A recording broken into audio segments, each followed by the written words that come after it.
जेव्हा बातमी असते विश्वासाची, तेव्हा नाव येते जळगाव उन्नती न्यूज. तुमचा हक्काचा आवाज जळगाव उन्नती न्यूज. पाहूया आजच्या बातम्या.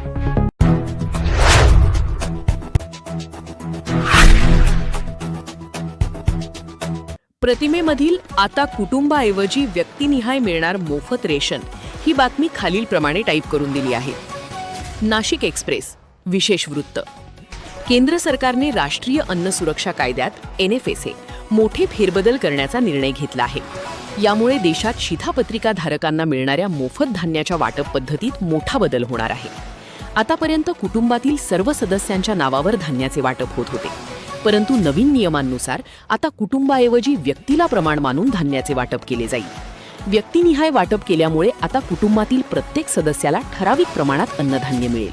यामुळे कुटुंबातील सदस्यांच्या हक्कानुसार धान्य मिळणे सोपे होणार आहे. प्रत्येक पात्र व्यक्तीला मिळतील 7 किलो धान्य. मोठ्या कुटुंबांना फायदा. कुटुंबाऐवजी व्यक्तीवर आधारित वितरण. महाराष्ट्रात स्मार्ट रेशन कार्ड. बोगस लाभार्थी मिळणार नाहीत. आधार लिंकेज, फसवणुकीला पूर्णविराम.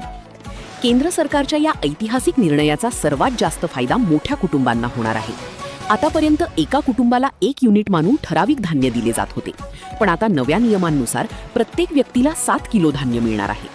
त्यामुळे ज्या कुटुंबात जास्त सदस्य आहेत त्यांना अधिक धान्य मिळण्यास मदत होणार आहे.